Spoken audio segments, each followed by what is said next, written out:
Ali Bongo is one of the most controversial figures in African politics, a man whose life story reads like a blend of political thriller and a billionaire's tale.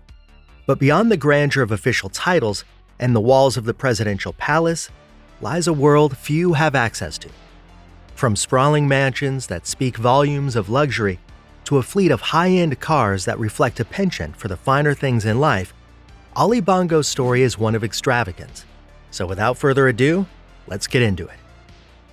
The story of Ali Bongo is deeply rooted in Gabon's political landscape, a narrative that begins with his father, Omar Bongo. Omar Bongo's reign as the president of Gabon was not just long, it was historic.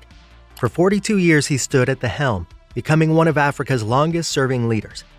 Beginning in 1967, his tenure was marked by strategic alliances and an iron grip on the nation's burgeoning oil wealth.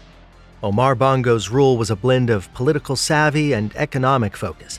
He navigated Gabon through the complexities of post-colonial Africa, maintaining stability in a region often rocked by turmoil.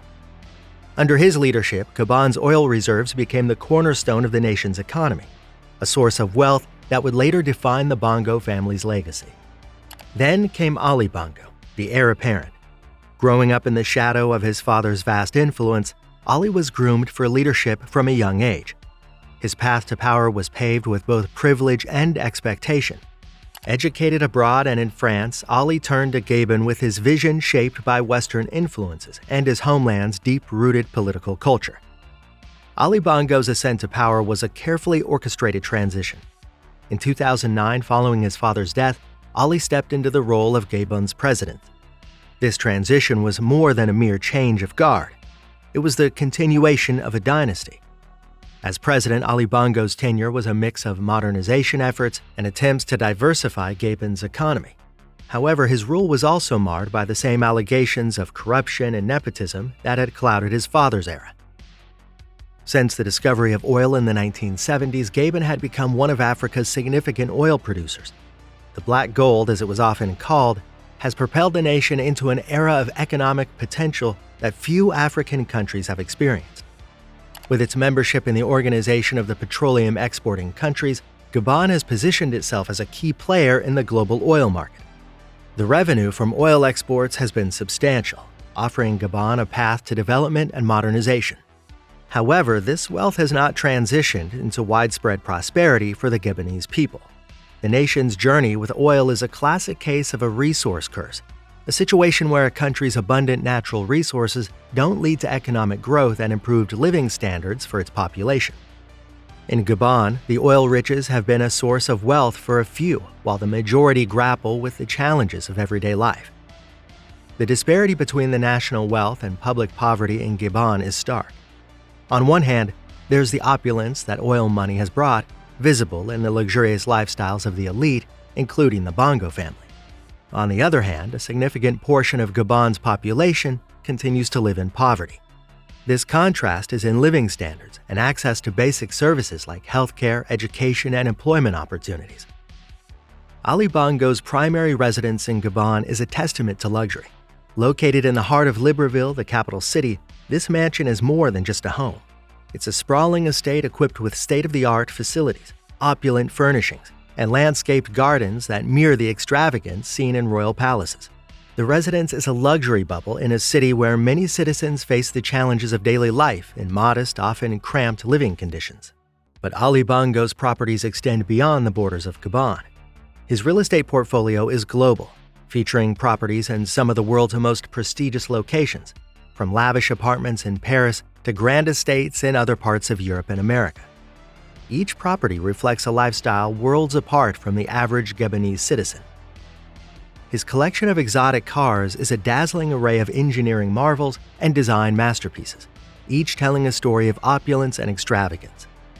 At the heart of Bongo's collection are brands that resonate with luxury and exclusivity. He owns a Rolls-Royce, a Maybach, and a Ferrari, just a few of the cars in his garage. Each car in his collection is a symbol of wealth, a piece of automotive art that commands attention and respect. But perhaps the most telling episode in Bongo's love affair with luxury cars is the infamous 29-car purchase. This event was not just a shopping spree, it was a display of wealth that sparked controversy and highlighted the stark economic disparities in Gabon.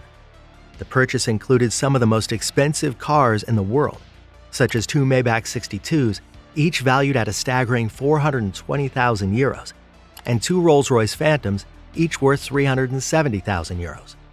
This acquisition did more than just expand Bongo's impressive collection. It raised questions about priorities and governance. It clearly illustrated how the wealth of Gabon's natural resources was being used, not for the betterment of the population, but for the indulgence of the elite. When we get into his fashion taste, it vividly illustrates his lifestyle, one that's draped in extravagance and luxury. His wardrobe is not just a collection of clothing, it's a curated selection of high-end designer suits and accessories, each telling a story of opulence and high status. In the world of high fashion, Bongo is a connoisseur. His suits are often from top-tier designers, tailored to perfection, fitting him like a second skin. These are not off-the-rack purchases. They're bespoke creations crafted by some of the most renowned names in the fashion industry.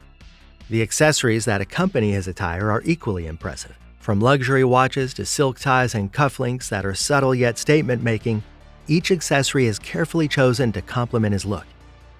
When we compare the cost of Bongo's attire to the average income in Gabon, the contrast is striking. A single suit from his collection could cost more than what an average Gabonese earns a year. Bongo's business interests are varied, covering sectors from natural resources to real estate. In Gabon, his investments often intersect with the nation's key economic sectors, particularly oil and mining.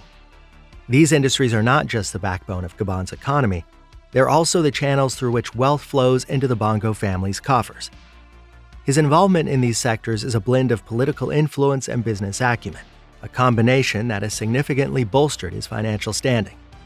The scope of Bongo's investments reaches into international markets, with a notable presence in countries like the United States and France.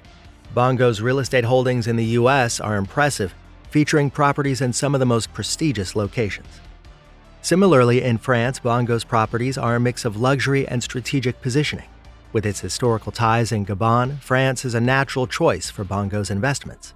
These properties aren't just about luxury living, but also about maintaining and extending influence in a nation that has been a key player in Gabon's history and politics. Ali Bongo's net worth is a subject shrouded in mystery. While exact figures are hard to come by, estimates suggest that his wealth is substantial, running into billions of dollars. From his family's long-standing control over Gabon's oil-rich economy to his international investments and real estate holdings, each aspect of his financial portfolio contributes to a staggering net worth. This wealth isn't just in liquid assets, it's in properties, business holdings, and luxury items, each adding a layer to his financial prowess. However, Bongo's wealth is not all by the book. He holds hidden assets and offshore accounts. Investigations into these hidden assets reveal a complex network of financial holdings spread across the globe. These accounts are often in tax havens, places where privacy is paramount, and regulations are favorable to those looking to protect their wealth. Using such mechanisms is a common practice among the world's elite, but in the case of a sitting president, it raises questions about transparency and governance. That's about it. Here's what I'm wondering. If you had Ali Bongo's kind of money, what's the first luxury you'd splurge on? A dream car, a mansion, maybe an around-the-world trip, or would you just help out your country? Comment down below. That's all for this video. Please don't forget to like and subscribe and turn on the notification bell. Until next time, goodbye.